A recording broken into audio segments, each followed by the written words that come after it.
Hi, everyone, and welcome to SPED Homeschool Conversations. We are happy to have you here and part of our weekly broadcast. This broadcast is put on by SPED Homeschool. We are a nonprofit that helps parents homeschool special needs children or children with special educational needs.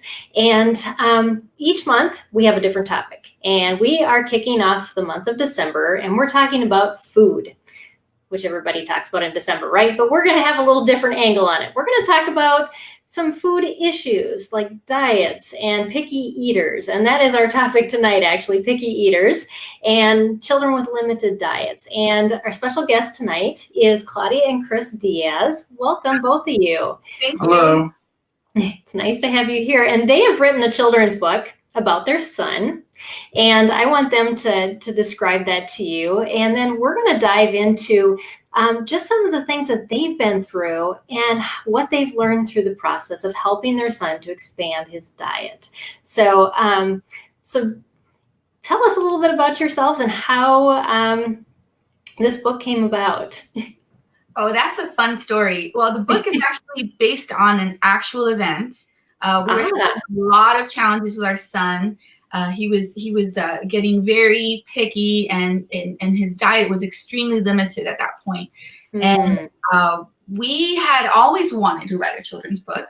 We just didn't know what about, and we just, one day, my husband thought it was a good idea because you actually witnessed. Well, I'll let him tell the story because he's... Okay.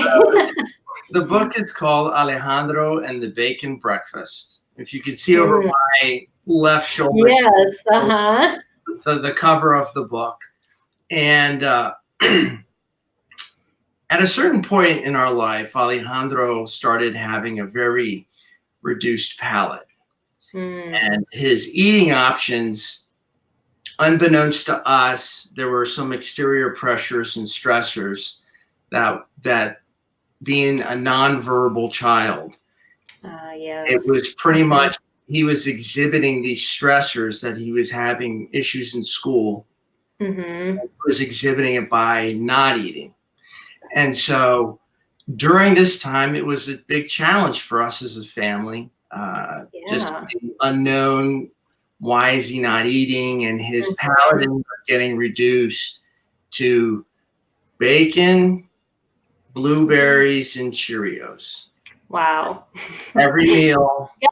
Every food group in there, but very limited. So at a certain point, as his diet was getting more and more limited, our stress levels were getting elevated. And probably not the most appropriate time, but one morning I saw a little bit of comedy. I was at my wit's end, by the way. That was the build up. Comedy is good when you're not at your wit's end. This day was a buildup of many days prior of me being on the internet, on Pinterest, trying to find recipes, trying to encourage him and all these things. Okay, so then this day comes along. So the day comes along. Alejandro is nonverbal, and for us that means that he is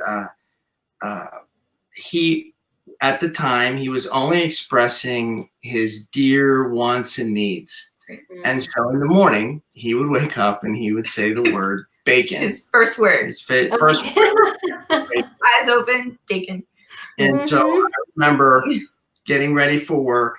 I leave the bedroom and I walk into the kitchen and I see the kitchen table covered with, and I wish I could say I was exaggerating, but there was a stack of French toast, a stack of pancakes, there was bacon and eggs, there was fruit, there was slices of fruit, there was a conglomerate. I mean, I felt like right. He felt special. He's like, wow, is this all for me? I said, are we in a 5-star hotel or what? This is right. Amazing.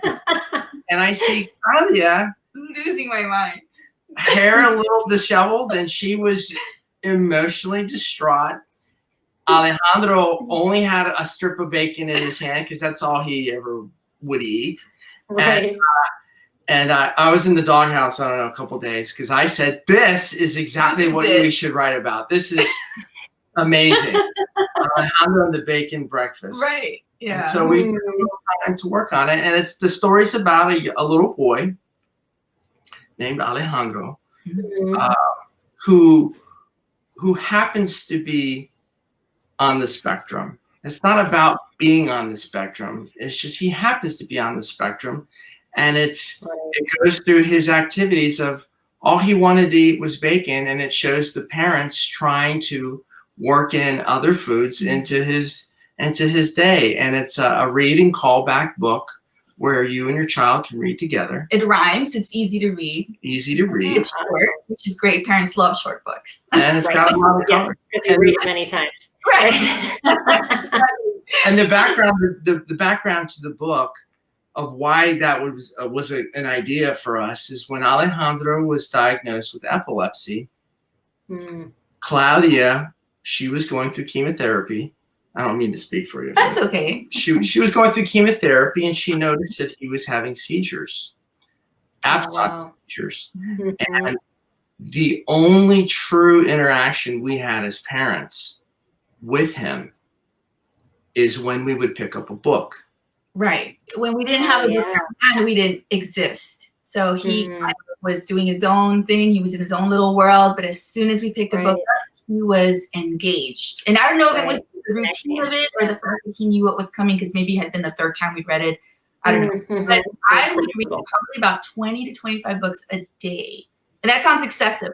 But at that point, that was all I could do anyway. I was treatment, so we just read to him all the time. And then when I would come home from work, I was away from the house. Claudia would need a little respite. And plus I wanted to have some interaction with my son. So I would read a book, 10 times or repeat it over and over and over again. So over time, we acquired an incredible collection of books. And there were some books where we would read and you get emotionally attached to the squirrel, and then the squirrel disappeared in the book. I'm like, what happened to this amazing character? And now it's gone. Catch yourself saying, I should write one, because at least I'd have the character all the way through the book. And then here we are. Yeah, right.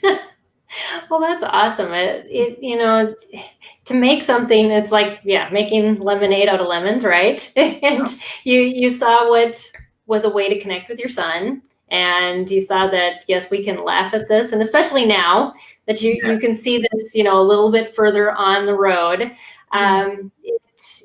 it gives parents probably who are in that spot right now some relief to say, this is where I'm at, but it doesn't have to be where we have to stay. And that was one of the reasons we wanted to write it, because we wanted to share the experience and let people know, hey, you're not alone. What actually happened in our house, this is still going on, and with our children on the spectrum, it's a challenge for a long time until they get used to it, till they're used to the sensory, the textures, And one of the other reasons we chose as a family, since things are moving very positively for us, is to try to incorporate, a philosophy of the sooner we can, find common ground between one another, the sooner we can, accept each other's differences. And for us, people can look at it from different angles, but for us, we're a little bit different, and that's okay. And we decided picky eating, that's common ground. A lot of people can relate to that. With their children who are neurotypical, and we just so happen to be on the spectrum, and we have common ground, and so let's talk about it. Yeah, well, and that's what we were talking about even before we started recording and broadcast, and we were all sharing what we like and don't like about foods. It's a common subject you can talk to anybody in the world about. They have their favorites, and they have their, this is what I don't eat list, and, even if they're not on the spectrum. So that's awesome. We want to thank all of you for joining us live. That is amazing. And we want you to be part of this conversation. If you have questions or comments to add, just write them in the feed, and we'll be able to see them and incorporate them into our conversation. And we also want to thank A Reason for sponsoring this broadcast, and we'll hear about them from them about halfway through. But as we are getting started, What did you do when you noticed your son's diet was starting to get, really limited? Did you seek professional help? I mean, yeah, you get to a point where, yes, we made the breakfast, we left, but then what? We all want to know the next part of the story. Oh my goodness. Well, of course there's panic, right? You're trying to figure out what to do. But the good thing is that I have met people along the way. I have friends that have the same challenges, and they actually referred me to a nurse, and her name's Catherine Marcia, and she has a website called catherinescauses.com. And what I initially wanted to do was find out if there were any underlying issues with my son, like nutrient deficiencies. Was he not feeling well? Did he have gastric issues? So that was definitely something that we did first. And then we found a feeding therapy. Actually, I'm sorry. We found a feeding therapy program first, and we attempted that. So we went to a local hospital that had a feeding therapy group, and we put Alejandro in there for a few months, and it was going great, for the first month, because there were only 3 kids, because Alejandro was still very fidgety. He wouldn't sit still. So it went well for a month, and then when they got more children in the class, he became a distraction. So they kind of asked us to leave. Oh, that happens. It happens. I know. My son was asked to leave many places too. I get that. For our parents who don't know what a feeding therapy is, can you kind of explain a little bit about what would happen in those sessions? Yes. Well, it was a group setting, and I thought that would probably be the best way for him to get the exposure, is to see other children eat the food with him or try the food. So what it is they have a pretty good curriculum. They'll bring out, different textures, different foods, and lay them out for the children in a specific manner, and have them, interact with the food, have them smell the food, just kind of just being around different foods that they don't eat at home, so they're kind of like broadening their exposure, and they have them interact with it and try it, and so the whole concept was to watch your peers do it, kind of like peer pressure. Right, but used in a good, positive sense. Yeah. But it's a really good program, and if anyone has the opportunity to do it, I suggest that you give it a shot, but in our case, it didn't work out because he just wouldn't sit still. He was 3.5. And he was 3.5. For anybody, for those who are watching, Alejandro is he is going to turn 8 years old this December, the 27th. And he was diagnosed at what age? He was what? 2 years and 10 months with autism. With autism. And he had epilepsy. Well, he was diagnosed with epilepsy at 17 months. He was diagnosed at 17 months. And so it was around 3.5 when his diet really started becoming restricted. And then not too long after that, where he started the feeding therapy. And being nonverbal, and I actually was able to attend one of the classes to watch. It was really surreal because they would put you in a room with a false mirror. Where parents could be in the room and you can watch, and then there would be the teacher on the other side. You would see the teacher's back, and then you would see the row of children seated at a desk with the plate in front, and then the teacher would put different foods on their plate, and then they would go. It was peer pressure is the best way to say it.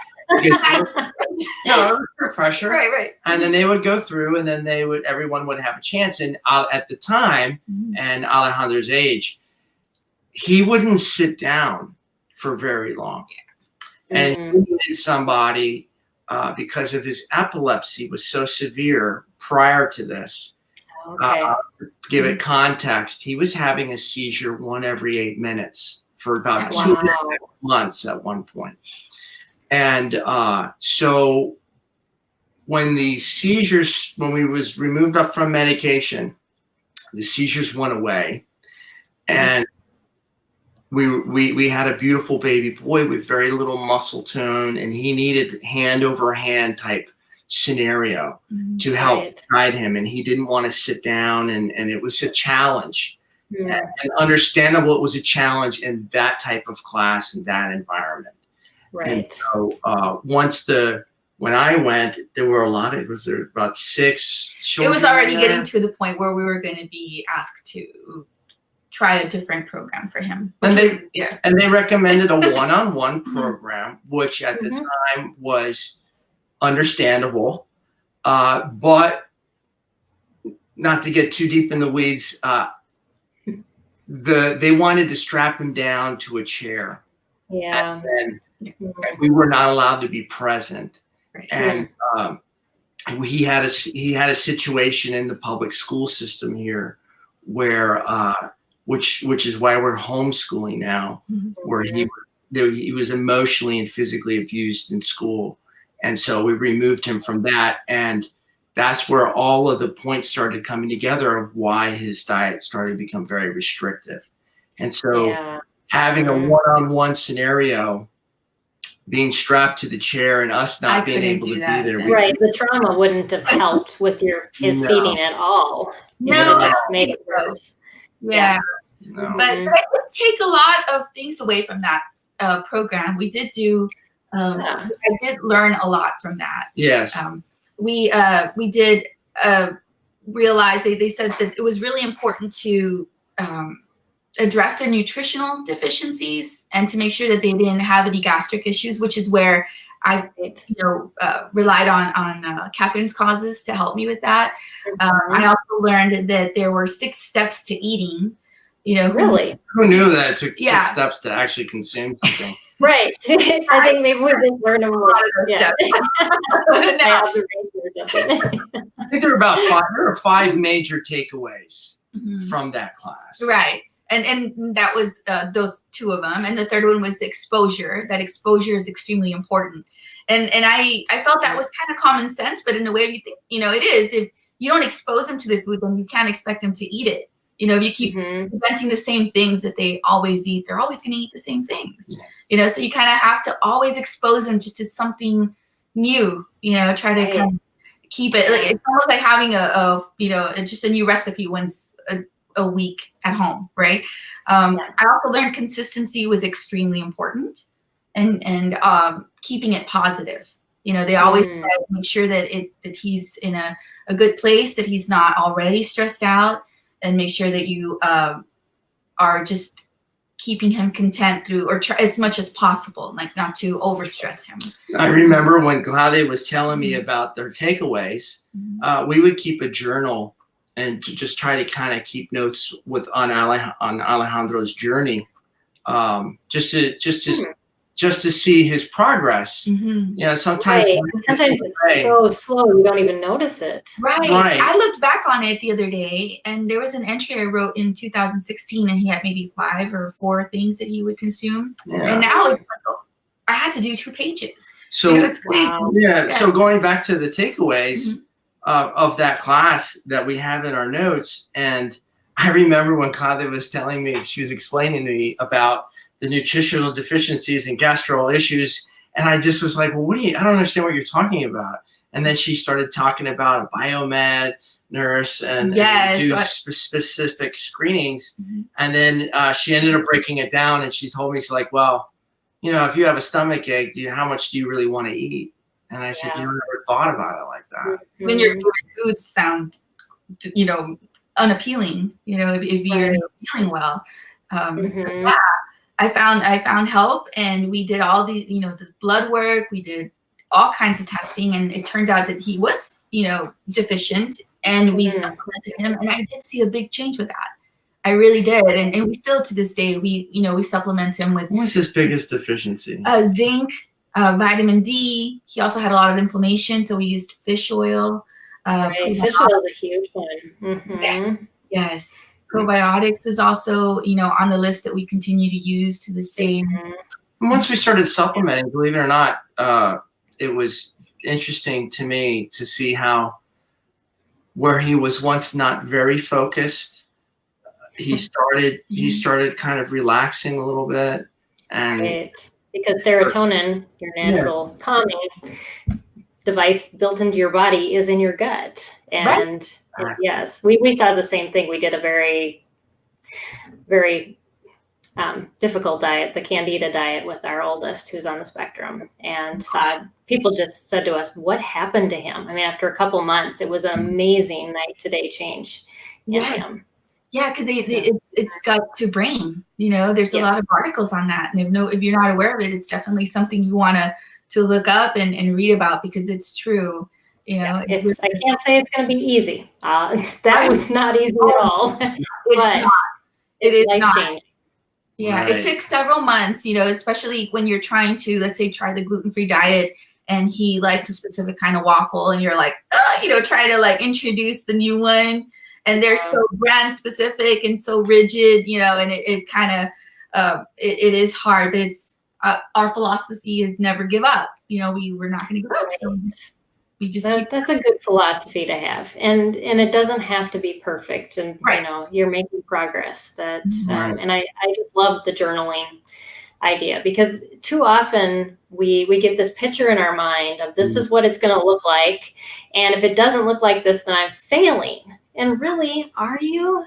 Right. You're just making progress the way your child can make progress. And one of the neat things, at least as from my perspective, and we talk about it all the time, about how a great lesson our son has taught us is that to throw away any social construct that society has put upon us, because the fact that he is not going to sit down and just eat whatever's thrown in front of him, and anybody else can go ahead and do that. He's very specific, and he likes to do things slow, and it's just his way of doing it. And that was a pretty big learning curve. And even to this day, I catch myself. It's been 8 years, and I still catch myself going, man, I really wish we could go skateboarding together or something like that. And but I love the fact that we take our time to do everything. And we get a chance to enjoy that. And we celebrate every milestone and every minor achievement, because it's just more meaningful. It's a lot more meaningful. Yeah. You're reframing what is to be celebrated. And I think as I've interviewed parents, in these last couple of years I've been doing this broadcast, reframing is such an important thing. And to be able to embrace that whatever it is that has been put in front of you that's called good. Yep. Instead of saying, well, this is my ideal of good, and we have to be there in order to celebrate it. No. Celebrate and step along the way. That's a great word, reframing. One of the takeaways from the feeding class that Claudia brought back is the exposure concept. And and it goes to reframing. And one of the concepts that they floated to you was of the 6 ways that everybody eats, the pillars that you need to touch are boxes to check when you consume food. For you to reframe your mind that at each level, the child needs to be exposed at a minimum of 10 times before you may see an advancement. So the fact that your child, if they're, Claudia will go over the 6 boxes to check. But what's interesting is that if you sit down and you put a banana on the plate and the child doesn't eat it the way you think the child should consume it, it's okay. You have, it's the first day. You can go 15 times. You smelled it. You didn't run away. That's progress, right? Exactly. Ways we consume. Okay, well, the 6 steps to eating, that's another thing I took away from the feeding class. They talked about tolerating, the child has to tolerate the food, like being in the kitchen with other different types of food, or just tolerate it on his plate. That's an achievement. If he can do that, that's great. A success. That's a success. The second step is interacting with it, meaning he could pour, a specific, like a new drink in his cup, or put some salad on his plate, help that. That's interacting with the food. He doesn't have to eat it, but he's just physically touching it. That's great. Or maybe putting it on someone else's plate. And someone else's plate that is going to eat it. Yes. Mama, right? Do something. And also smelling, that's the third step is to take the food and smell it. To this day, my son still does that. And I think he's done it all along. I just never, now it's a little bit more obvious that he's actually taking it to, his nose. But we do that. They bring your food out, they put it in front of you, it smells great, and you're happy. Yeah, but wonderful, delicious glass of wine. Right. Smells it. Right. Exactly. Yes. The fourth step is to touch the food. To physically touch it with your hand. Or touch it to your cheek, touch it to your lips. Touch it to your nose, even touch it with your elbow. It doesn't matter. You're touching it. That's success, and then there's taste, actually licking the food. Maybe just do just lick it one time. Just try it, or bite it and then spit it out. You don't even have to necessarily chew on it, and then the last step is actually eating and consuming the food, which is like chewing the food, maybe chewing it 3-4 times and then spitting it out, or chewing and swallowing. Like that's obviously what we all want, right? We all want, eat something. You get to that point where you're so desperate. Those are 6 steps to eating. So in the perfect world, what was pretty cool that Claudia did.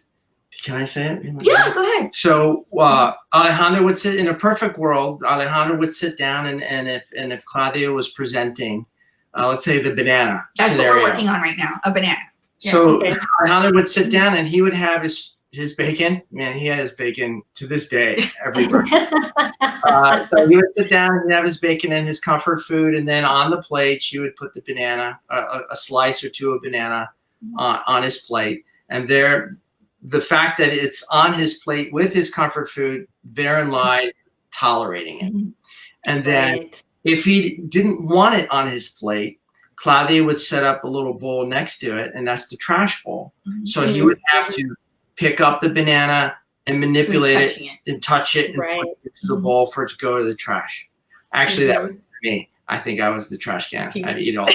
I think Dad's, at least in our house, that happens to be the case as well. Right. I was eating a whole lot of waffles, but we do. So then if he did tolerate it, and then we would actually tell him, Alejandro, pick up the banana and smell it. So he would bring it, put it in his nose, and if he wanted to, he'd put it back on his plate, and we're back to tolerating, or he could put it in the trash bowl, and he's interacting with the banana. And then thus picking it up for the smell, you're incorporating the touch, where he's using his hands and he's touching it. And then we would also do taste. We would say, if you don't want it, just give it a kiss goodbye. And so really dramatic, it's the banana, and then he would put it in the trash bowl. But over time, he would skip a few steps. He would skip. It doesn't have to. It kind of became a routine. Yeah. Yeah. Right. So, He's and that's where it comes back when you were talking about, that predictable routine, where when he sat at the table, he wasn't going to be forced into eating this food. It was just going to be a time to eat what he likes to eat and interact with something else. Absolutely. And I think one of the neatest moments at a certain point when we were going through this process, and we're trying, because remember, we had to reframe our mind to what is success. Right. I remember his palate, it was bacon, Cheerios, and blueberries. And then he got tired of eating blueberries. And we actually had a discussion of, is it time to go to the hospital for an eating tube, because we're down to 2 items. He wouldn't drink any supplementary shakes. He only drinks water. Yeah, so, to this day, he will only drink water. And I remember, I remember Claudia working with him, trying to get him back onto the blueberries. And then one day, Claudia, I'll never forget watching her cut the blueberry into quarters, not in quarters, and with the gentle, just like the Grinch that stole Christmas, carving the. She was slicing it in the quarter. I'm like, what are you doing? And she said, I'm cutting into the quarters. We're going to give it a shot. And she followed all her steps. And I will never forget it. He picked up a quarter of the blueberry and put it in his mouth and started chewing it. And then he ate it. And you would have thought that we won the lottery. Right. We were shouting. I think I was crying. I mean, it was unbelievable.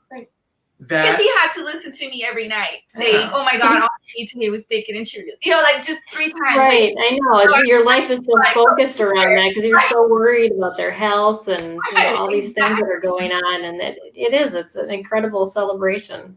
It was an incredible celebration. And one of the other takeaways from the class was consistency. Right. You have to consistently put the food on their plate. Or do what you're working on. You have to do it. If you're going to only focus in the morning or try to get them a new food in the morning, you do it in the morning, but you have to be consistent. You've got, a good friend of mine, his name is Brandon Poggi.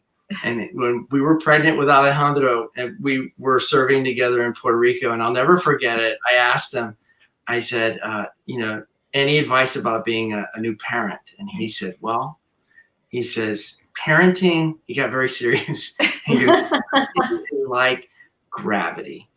That is a very good analogy. He goes, you never see gravity taking a day off. Like your coffee cup just doesn't start floating in your office around. He goes, because gravity never quits. And that's another one that we never give up. And that's we've got a comment here that says, you guys are amazing parents. And they must know you personally, from Rebecca. And before we go to our commercial break, there was a question from one of our viewers. Sean wanted to know, what's the most difficult part of writing a book? So I'm going to answer that question before we head off to our commercial break. Go ahead. Grammar. No, I'm just kidding. That's why I have an editor. Yes.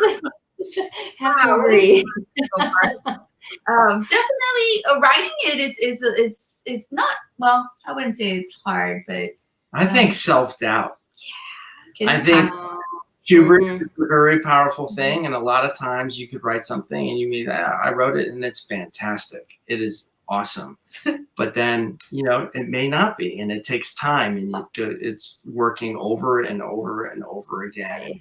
And even doubting yourself after you publish it. Should I have said it that way? Yeah. I know, because I just published my first book in March, and I can look back and I'm like, oh, why did I add that? It's like a revision. Yes. Hard, right? Like the whole marketing concept of it is a lot of things. It's a learning curve. It's a learning, It's a learning. Definitely. Yeah. We're enjoying I think part of it, what's fun is it's about the journey, and that's what we're having fun with. It's something that we can do together as a family, but it's something as husband and wife that we can do that it's fun, it's creative, it's out of left field, and it's something, it's a new journey for us that we can enjoy, which is cool. Right. Definitely. Yeah. Something to connect on. So. All right. Well, I'm going to give you guys a little break, and I'm going to bring up Reason 4 and talk about our sponsor's product, and then we'll come back and we'll continue this conversation. And I know Claudia and Chris have a lot more to share, so definitely stay tuned. But we are going to hear from A Reason for Spelling. We've been talking about 2 of the different products that A Reason 4 has, and I always mess that up.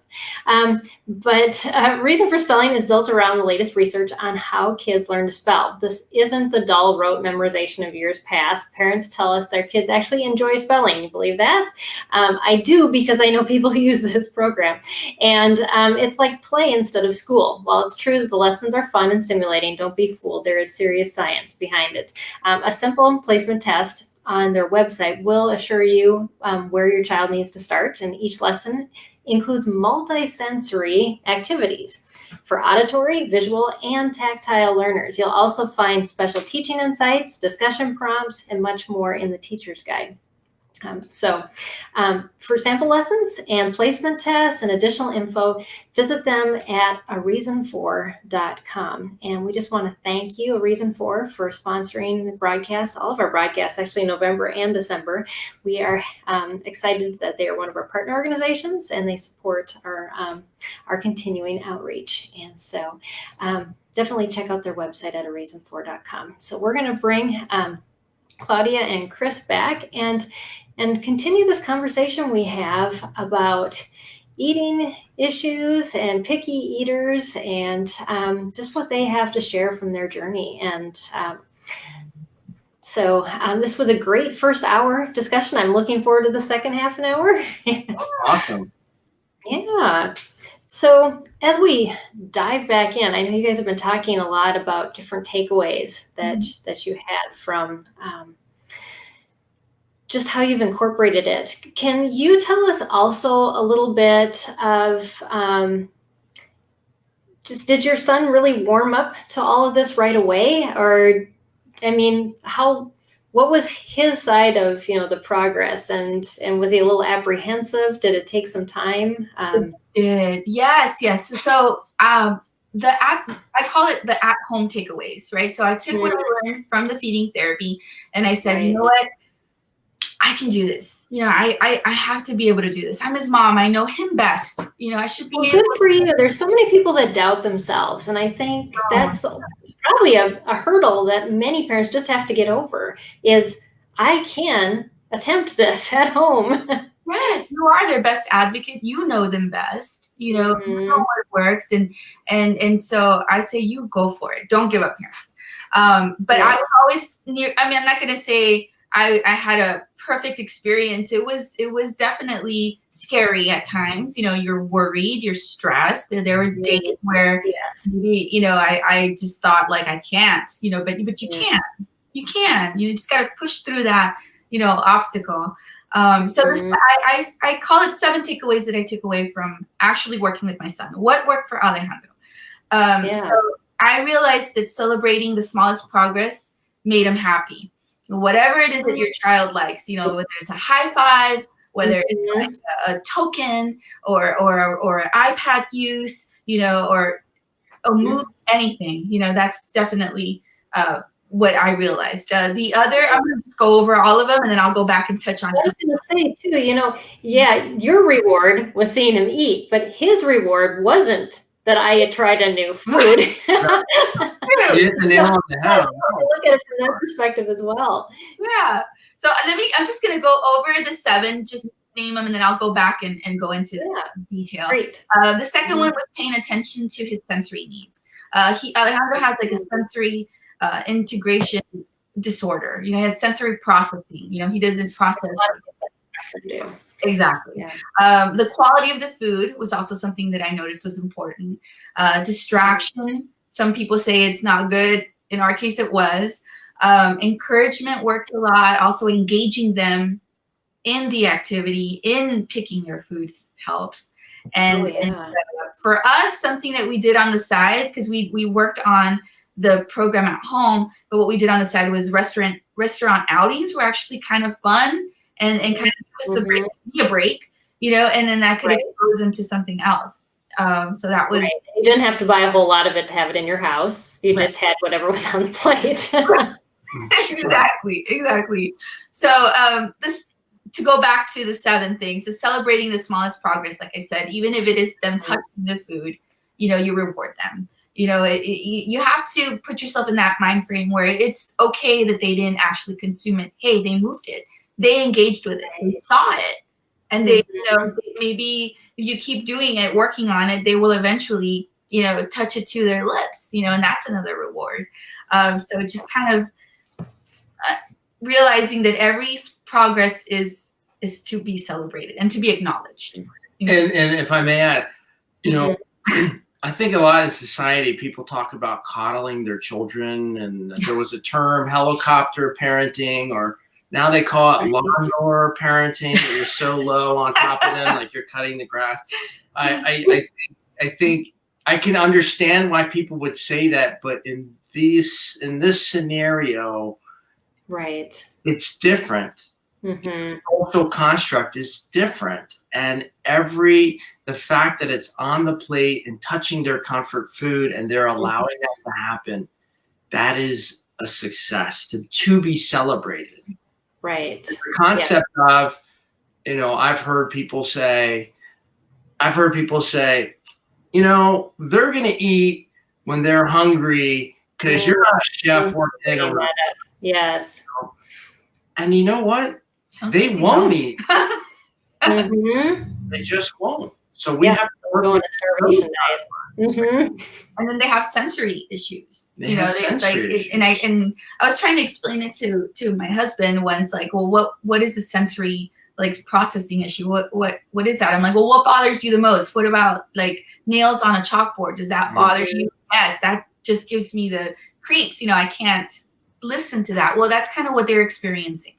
Like you touch mushy food and they don't want to. It's uncomfortable for them. It maybe can cause a meltdown. It can cause a lot of pain. I know my son would almost throw up because of the feel in his mouth, and it wasn't because he wanted to. It just could not hold that food in his mouth because the texture was so disagreeable. Right. Yeah. So that was the number 2 takeaway at home was the sensory issues. And Alejandro would not touch rice. He would even like the sensory bins. Like I worked with that to try to get him more comfortable with the integration. Yeah, a lot of sensory bin play. He that helped a little bit. Yeah. But what really helped was going to the gardens, to the garden centers. I would take him out and explore different textures and smells and stuff with flowers. And we would go so often that eventually he would start smelling leaves and playing with grass. And I thought, wow, he didn't even used to walk barefoot on grass. Now he's touching it. That's a huge success. Then he started to try to eat it. And I was like, what is that? The therapy is working. Right. Is that poison? At home with eating this leaf from this, plant. I don't know what it is. I had an epiphany and I thought, wow, he's sensory seeking green things and leafy things. Let's go to the grocery store. And I showed him a set of leaves, lettuce. And I said, look at these leaves. Do you want to try these? Pick some. So he picked a few bunches of different kinds of lettuce. Right. And now he's eating salads. So that's kind of like pay attention to their sensory needs, what they're looking for. Like it was great. Really yeah, and and he's eating spinach, which is even for me a bigger success. I'm so excited. Yeah. But if your child is really into the color red, maybe he'll eat a tomato because of the color being red. Pomegranate. Or pomegranate. Yeah. That's a wonderful idea to take your children to the produce department, because really there's no way you can put all that produce in your house. But if you give them just, the ability to walk around and to see all those different colors and, there's purples, there's, orange, just all those different colors. Like you said, just even to stick with one area that they can try. Well, let's just pick something out, something that looks strange to you that you just want to smell. Exactly. Yes, that worked for us tremendously. I have friends that have children that only eat brown foods. That they just like the color brown. It can be anything, but it has to be brown. Or like Alejandro, he loves green right now. He's into cucumbers, asparagus, spinach, all kinds of green lettuce. He won't touch the purple one, but you got to find what appeals to them and nutrients in them, as much as you can. For example, like he likes bacon, so he likes kind of crunchy things. Oh yeah. So I thought, well, hey, let me make some pork and crisp it up, like some pork carnitas, and he ate it. That's another dish to add. It's like a shredded pork. And it's kind of similar flavor, but the texture is crunchy, so he enjoys it. Something he eats weekly now. And the engagement of albeit that Alejandro's nonverbal, he may not be, at the time he wasn't able to express verbally, but we would have photos and he would pick. And that gave him a sense of power and some ownership in what he's doing. And I think that's important. That is a very good point. all of our kids are different. And we're telling our adventure, our journey. And, you know, and we have our takeaways, and we hope through our talking about our takeaways, maybe someone can hear it and then they can apply their own takeaways and right, exactly, take themselves on their own journey with that. You know, for example, when we would go on the restaurant outings, that was pretty cool. Yeah, so we would take that opportunity to get something different, and let's say like artichoke dip, we would order it. We order that almost all the time. Every single time. It is good. About him being rigid, right? We're ordering the same thing. But you know, I would put some on his plate, and he would push his plate away, and I said that's fine, you know, and I would just ignore it, and I would of course order his bacon, and we would all eat, and then one day I put some on his plate, and since it was green, and that was kind of the green, you know, we're in the green era, he started touching it with his finger. I think you even mentioned that, hey, there's green in there. There's green in there, and he started eating artichoke dip, and that's like the texture is really out there. You know, that's something I never thought he would try. Of course, he was using his hand, and I let him because you have to be able to interact with the food in a way. Now he'll use a utensil, but he likes to pick out the spinach and the artichoke and eat that. So I thought, hey, that's great. So we would use the restaurant outings to kind of just broaden, you know, that like, hey, when we go out, we're going to order this, and this is what the restaurant has. And so he was able to explore that. He's and exploring. Now he's something we never thought he would. Yeah, and when we would go out, you know, a lot of our therapists, by the way, I have to say this out loud. Every doctor that we have ever spoken with about our son and our diagnosis has given us doomsday results. And I'm proud to say that we have surpassed every single one of their comments. And, you know, and one of the things that people like to say over and over again is iPad and iPhone is, you don't let them use them, and it's a distraction, etc. And what we have found on our journey, knowing our son best, that during high anxiety moments, music is a fantastic way for him to get away from it all. And his music palette is pretty amazing, from James Brown, it's actually Claudia's list. But when we were out in public and doing our restaurant adventures and exploring that avenue, Claudia started noticing that the iPhone provided that distraction, all the noise and exterior stuff being out there. It was comforting. Yeah, he would relax, because I remember at feeding therapy, they stressed, hey, you don't want any distractions, you don't want the TV on, don't sit them in front of the TV. They want to be, you know, engaged with the food, and I agree to a certain extent. But when your son's having anxiety attacks at the table, you got to right, and so playing music or watching an educational video, like I remember at one point we were watching the life cycle of the butterfly. I probably saw it like 50 times, but we were watching it, and I was just quiet, like in shock, like, oh my God, he's distracted. Hey, whatever works, you know, whatever works, and you know, and now I can. Well, and it's not something that you allow all the time, but it's, you know, it's something that when they need a coping mechanism, it is there, and you know, they'll take that later into life too. One of our guests said, "Thank you for sharing your creative techniques and ideas for introducing new foods." But I think, you know, you're being creative on your whole parenting. And just watching your child and being unique to his needs and unique to his pace. And I think more parents need to learn that is okay. And that's why you've seen so much success, because you aren't putting your child on your own timetable or with your own set of criteria that he has to fit into in order to be acceptable to you. Yes, exactly. And that's powerful. It's been, Claudia does an amazing amount of work.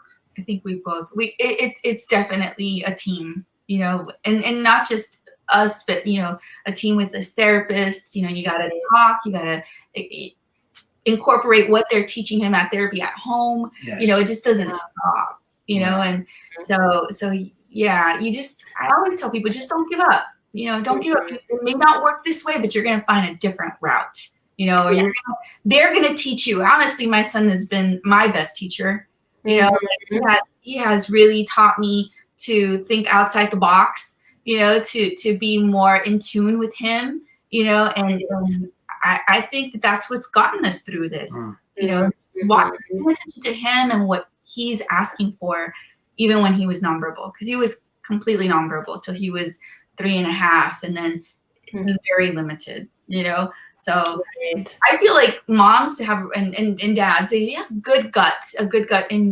instinct, you know. You just got to learn to follow it and exactly. Kind of sometimes, like we were talking about before we started, you know, Google is not always your friend. Because, well, and even you'll read a report and say, this is the, you know, we've proven this is the way to go. And then everybody follows that. And then 5 years later, we hear something completely different about this is the way to go. It's been proven. Yeah, you've got to listen to where you have. And I remember being on the phone with so many parents when I was working as a consultant, just with 2 different state organizations. And I would get phone calls every day. And I'm like, where is your peace? That's where you need to be. And it doesn't matter what the neighbor's saying, you know, what the latest, you know, junk science is telling you, or even some professional that you maybe paid a lot of money to listen to. But if you don't have peace, don't follow it. Yeah, that's great advice. It is. That's great advice. You know, I think there was one of the things that we haven't touched on, which I thought was pretty creative, that Claudia identified as her own personal takeaway, is that, if I may, when we were dealing, for example, the banana. And again, this is particular to Alejandro, and maybe it can resonate with other people. But Alejandro is very particular. And when we started him with the banana, we had fantastic bananas. You know, it's the cartoon imagery of the banana. And what we soon learned is that if we presented him the very first banana, and if it had 2 brown spots on it, you know, our kiddos, you know, he would go through the process. But if the following day, because we're trying to stick to the, not rules, but we're trying to stick to the framework. Just be consistent. And be consistent. And then if you presented him with an unblemished banana, he wouldn't eat it. He would push it away. So Claudia, I mean, we had talked about it, and she had talked about how one very important fact is that you have to be mindful of the food that you're presenting. That if your son is into, or child is into the banana that's blemished, and until it becomes a good habit or a foundation on their palate, you kind of have to wait till that banana have to stick to that. Right. Because if that's a very good point. If you alter it, or you just put any type of banana, or maybe you started with the perfect banana and then you have blemished bananas, that might be a setback, and you have to be cognizant and aware of that. And you don't want the regression, because you just want constant positivity and reinforcement and moving forward. And that was that goes back to most kids on the spectrum have a hard time transitioning. Yes. And they can't transition from something that happens in one place and move it to something that happens in another place. And I can see how that is exactly the same as what you're seeing with food. I know I always loved to go camping in our trailer, because we'd always set these rules at home. And then, you know, you go on vacation and the rules went out the window because we were at a new location, you know, and all of a sudden nothing that was taught at home was transferable. But if we stayed in our travel trailer, our house went with us, and so did the rules. We're like, this is the wind. That's right. Yeah, like, and that's what I noticed with Alejandro. Like, when I was trying, let's say, a specific, let's say I wanted to get him to eat some pancakes, then I had to make sure that I stuck to the same brand until he was comfortable. And then when he was able to acknowledge that, hey, this is different, if I take him to the grocery store and say, oh no, they don't have it, They don't have that specific brand. Do you want to try something new? And now he does say yes or no, you know, so if he says yes, then I just make sure to show it to him the next day. We're trying this one. This is different, you know, and so it kind of makes that. Right, so it's not a shock to him either. Not talk to him. Right. But spaghetti sauce, same thing. You know, if you're going to try to get him to eat spaghetti, don't switch the flavor on them all the time. You know, try to be consistent for a while until they start to eat it and kind of, you know, taste it and be familiar with it and smell it, because they can tell. And I have a funny story about Alejandro eating hard-boiled eggs. We shared that before we started. I want to hear that again. Yeah, it was like another protein. We got another protein. This is so exciting. And, you know, I would make him hard-boiled eggs like twice a week sometimes because he would ask for them. And one time I went to the grocery store and I was at a different store and I bought eggs there, not at the place that I normally do. And that's all it took for him to just distrust the whole egg thing, you know, because it smelled that it was a different egg.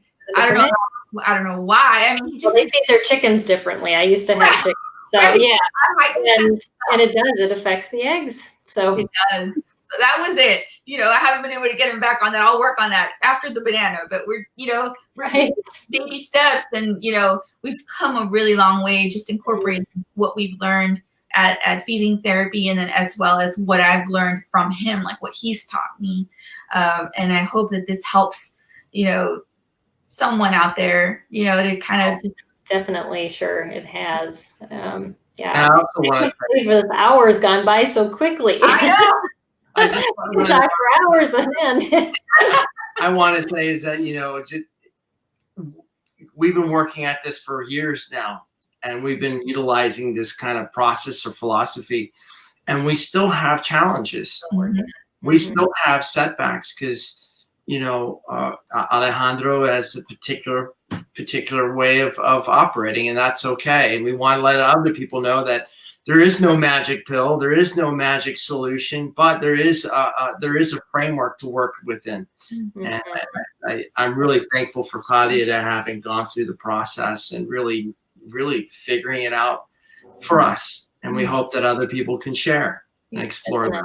Yeah, and we definitely want you to continue adding your comments. If you want to join our support group here on Facebook, we have already started a conversation about this, and Claudia's already tagged in that, so so she'll hopefully pop in as we continue discussing this topic there as well. And I just want to encourage you, I have a 20-year-old who has been through a lot of things. He definitely didn't have as limited of a diet, but he's now learned to cook and is teaching himself how to try new foods. So it's a constant process that your child eventually will take over on their own. I promise. But you definitely have to train them and work on that. I just want to put up this last question. So since the first book was such a success, are there plans for a second? Yes, we actually have a couple written. We're just still kind of feeling the waters out for this one. We're working on that. We've actually been approached to do a documentary, and so we're exploring options. And the future is really great. We're really excited to do it together. Yeah, definitely. And I'm sure you'll have many laughable moments that'll turn into books or something else. Right. Oh, thank Hopefully you not the so dog much. out for very long. Just kidding. Well, I want to thank both of you just for taking the time out of your evening and sharing with us. It's been very encouraging, I'm sure, for many people that have been watching and that'll continue to watch on our recorded sessions on our podcast and on YouTube. And thank you so much for inviting us. Thank you very much for inviting. We really appreciate it. This was so much fun. Sandy I'm going to close with her comment. She said, so many amazing advice, so many takeaways for me. Thank you. Oh, that's very nice. So, yeah, and I just want to thank A Reason For again for, let's see if I can get this thing to work here. There we go. For sponsoring this broadcast, and definitely check out their spelling program, and you can find them at areasonfor.com.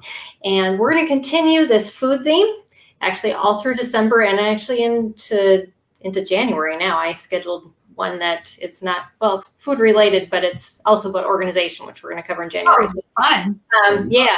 And so, but next week we're going to have a dialogue about food allergies, holiday planning, packing, and traveling tips, and how to mix that all up with someone who has been living with food allergies in her family for a long time and actually started a nonprofit to help parents to navigate that, those waters. So her name is Angela Fuller, and she'll be joining us here live next week. So I hope you can join us for that.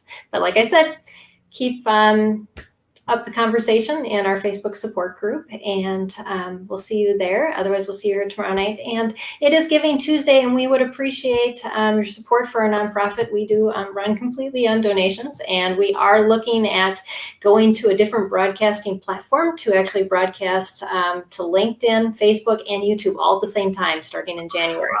So that's exciting, and we're also hoping to add captioning to our videos, but that of course takes money. It's about $1 a minute. So it's a lot of minutes we rack up. So any support is greatly appreciated to make that happen. But otherwise, thanks for joining us again on this conversation, and we will see you all again next week. Thank you very much. Bye-bye.